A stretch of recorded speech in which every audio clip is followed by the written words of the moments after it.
I think that it might kind of help if we talk about P and S waves, the difference between, in the earthquake, the motion and the energy release. Can you talk a little bit on that?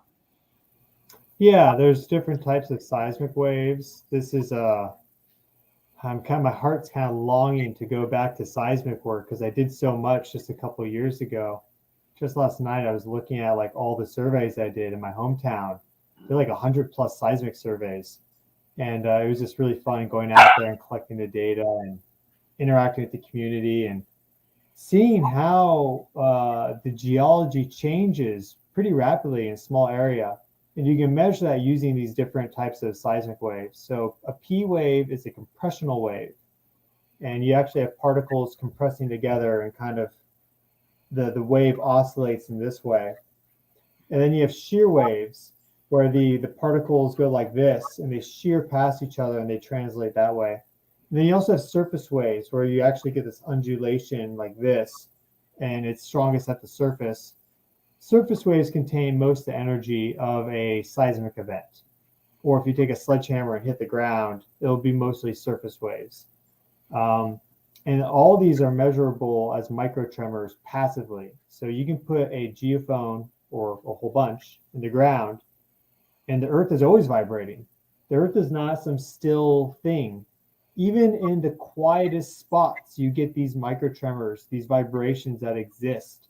So, for example, the low frequency vibrations are really strong near the coast because you have the tidal action coming in, the waves breaking, and that puts in really low frequency vibrations, and that propagates out into the lithosphere, away from the coast. And so back this summer with Hurricane Hillary off the coast of Southern California, it was actually loading that area with more low frequency vibrations than normal because it turned into a tropical storm. But at one point, when it was a hurricane, it was creating all this spot of energy, and it was just creating a bunch of vibratory sound energy that was actually being able to go through the ocean down into the crust and then propagate outward. So Schumann resonances are light waves, P&S waves are sound waves, but they're all vibrations and they all behave similarly. Waves, vibrations, frequencies, the physics is pretty similar across the board. And the environment interacts. The environment interacts with that. The biosphere interacts with that. Depending on the vibrations of the area, the picture can look quite a bit different. Like the energy spectrum can be radically different from one area to the next.